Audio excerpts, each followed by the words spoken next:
This is just a basic banana cake recipe, but it tastes delicious and it packs 14 grams of protein per serving. It's one of the easiest cakes to make and perfect to use up those leftover spotted bananas. And because of the frosting, I think it's even better than the beloved banana bread.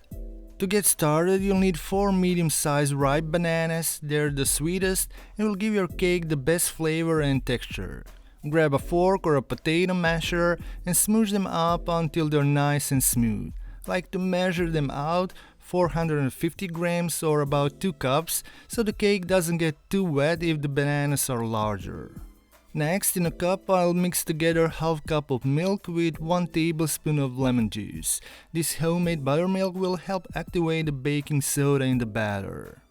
Now add 2 teaspoons of vanilla extract and 1/4 cup of maple syrup to sweeten the batter along with 4 large eggs. Beat everything with a mixer for a minute, then pour in the buttermilk we made earlier and give it another quick mix.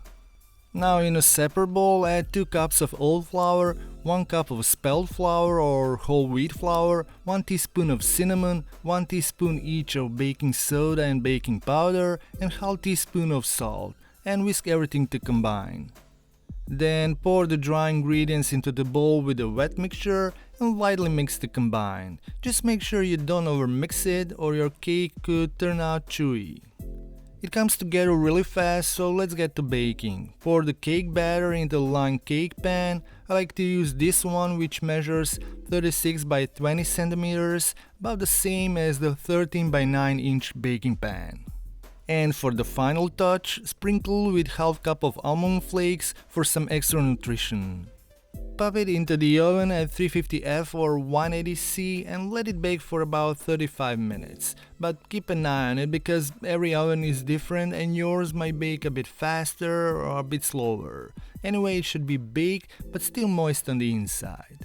Allow the cake to cool in the pan for a few minutes, then transfer it to a wire rack. Once it's completely cool, you can top it with frosting or melted dark chocolate. And I love it even more when it's topped with this amazing Greek yogurt frosting. Instead of using cream cheese and a ton of powdered sugar, I made this frosting by simply combining 2.5 cups of strained Greek yogurt, which is thicker, with 2.5 tablespoons of honey. Just beat it well with a mixer.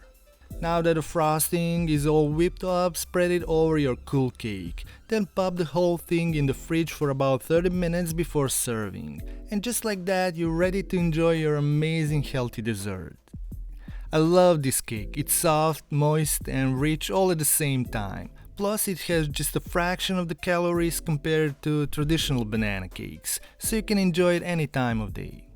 So, what's the difference between banana cake and banana bread? Well, while delicious, I find banana bread to be denser, but in contrast, banana cake is light and fluffy with a perfect cake texture.